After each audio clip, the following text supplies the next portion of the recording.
Vous avez besoin d'un espace publicitaire pour faire connaître votre société ou vos produits? Seul Guérit TV Monde peut vous satisfaire.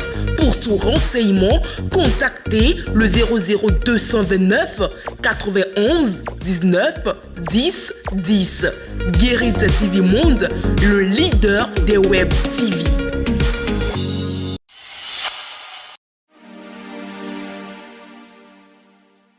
Fidèle internaute de Guérit TV Monde et lecteur de Matin Libre, bonjour. Lundi 26 juin 2023, voici la manchette de Matin Libre. Libération des détenus et retour des exilés. Soumanou Djemba implore le pardon de talent. Le chef, c'est celui qui a besoin des autres, déclare l'ancien ministre d'État. Ancien ministre d'État et candidat du parti FCBE à la présidentielle de 2021, Alassane Soumanou Djemba joint sa voix à ceux des milliers de Béninois qui veulent la libération de Rekia Madougou et de tous les détenus politiques, de même que le retour des exilés. Il invite le chef de l'État au pardon et à la prise d'une loi d'amnistie pour que ceux qui sont en prison à la suite des élections de 2019 et de 2021 retrouvent leur famille. Pour lui, le développement est un processus qui a besoin de paix pour sa pérennité. Quand on sait que Soumanou Djemba a donné sa caution en 2021 pour cette situation, il faut espérer que ce revirement est sincère. Actualité du desk économie, énergie électrique, coopération Bénin-États-Unis, MCA Bénin 2, clap de fin, le centre de dispatching inauguré. Le programme du Bénin pour le Millennium Challenge et compte a pris fin ce 22 juin 2023 après 6 ans de mise en œuvre. Une cérémonie a été organisée ce même jour pour marquer l'événement. Doublée d'une conférence de presse, l'activité a également été marquée par l'inauguration du Centre national de distribution de l'électricité d'Akasato, l'une des réalisations phares du programme. 40e réunion de coordination des PTF. Les EOA mobilisent autour des défis énergétiques.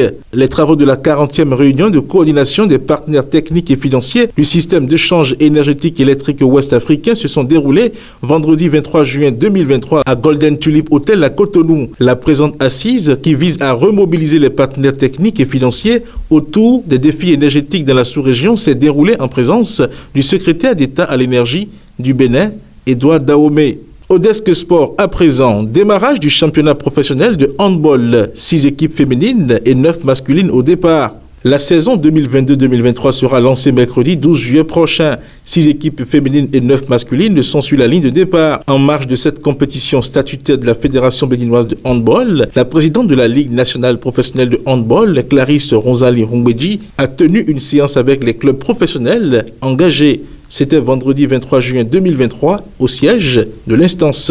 Bâtiments et travaux publics. Colas Bénin ouvre un point de vente d'agrégats, d'émulsions et d'enrobés. Colas Afrique a décidé de se rapprocher de sa clientèle du secteur privé, notamment les PME et les particuliers. L'entreprise intervenant dans les bâtiments et travaux publics ouvre un dépôt pour la vente de divers matériaux. C'est par une journée porte ouverte qu'il a été procédé à l'inauguration du point de vente situé à Akasato, commune d'Abomey-Calavi. C'était ce vendredi 23 juin 2023. Journée de l'enfant africain 2023. Le conseil communal enfant de Koubé commémore l'événement avec brio. La session Koubé de l'Association nationale des conseils d'enfants du Bénin ANASEB, à travers le conseil communal enfant de Koubé, a célébré en différé ce samedi 24 juin 2023 la journée de l'enfant africain dans la salle de conférence de l'hôtel de ville de Koubé.